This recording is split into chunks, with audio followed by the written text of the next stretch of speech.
धाराशिव जिल्ह्यातील शेतकऱ्यांना 1278 कोटी रुपये अतिवृष्टी नुकसानीचे अनुदान वितरित करण्यात आले असून तुळजापूर तालुक्याचे आमदार राणा जगजितसिंग पाटील यांनी मुख्यमंत्री देवेंद्र फडणवीस महायुती सरकारचे आभार मानले आहेत। पाहुयात आमदार राणा जगजितसिंग पाटील काय म्हणाले। नमस्कार। आता आढावा घेतला आणि आपल्याला सांगताना मोठं समाधान वाटतंय, आनंद वाटतोय। आपल्या महायुती सरकारने अतिवृष्टी झाल्यानंतर या अभूतपूर्व परिस्थितीमध्ये झालेल्या अभूतपूर्व नुकसानाच्या परिस्थितीमध्ये आपल्याला अभूतपूर्व मदत करण्याचा शब्द दिला होता, ऐतिहासिक अशी मदत करण्याचा।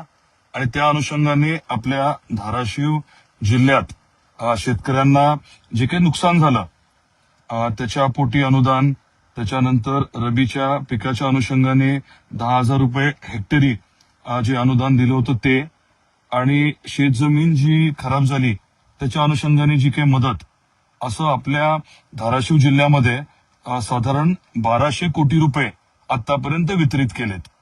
अतिवृष्टी, अवकाळी पाऊस आणि हे जे काही आपलं नुकसान झालं त्या अनुषंगाने मी परत एकदा रिपीट करतो की आपल्या धाराशिव जिल्ह्याला साधारण 1200 कोटी रुपये हे आतापर्यंत मिळालेत, वितरित झालेत, शेतकऱ्यांपर्यंत पोहोचलेले आहेत। आपल्या महायुती सरकारचे आदरणीय देवेंद्रजी फडणवीस साहेबांचे, आपले दोन्ही उपमुख्यमंत्री एकनाथरावजी शिंदे साहेब आणि अजितदादा पवार साहेब यांचे सर्व धाराशिवकरांच्या वतीने मी मनापासून आभार व्यक्त करतो। आणि आता आपली पीक विम्याशी संबंधित प्रक्रिया देखील चालू आहे आणि पीक कापणी प्रयोगाच्या अनुषंगाने विमा कंपनीने काही आक्षेप घेतले होते, ते आक्षेप जे आहेत त्याच्यावरती सुनावणी आणि योग्य ती कारवाई देखील चालू आहे।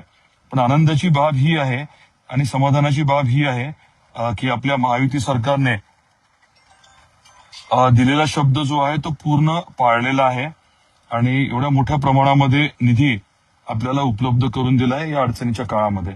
त्यामुळे परत एकदा सरकारचे आणि मुख्यमंत्री महोदयांचे, देवेंद्रजींचे मी मनापासून आभार व्यक्त करतो आणि आपल्या सर्वांना विनंती करणार आहे की जसं आपल्याला शक्य होईल आपण देखील महायुती सरकारचे आणि आपल्या आदरणीय नेत्यांचे योग्य पद्धतीने आभार मानावे।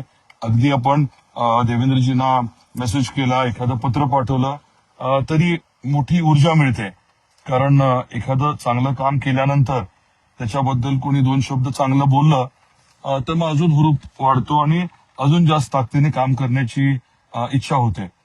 आपल्या सर्वांचे नेहमीच आशीर्वाद आहेत, शुभेच्छा आहेत, त्यामुळे तर आम्ही एवढं ताकदीने सगळे कामं करतो। आपले परत एकदा मी अभिनंदन करतो, सरकारचे आभार मानतो। धन्यवाद।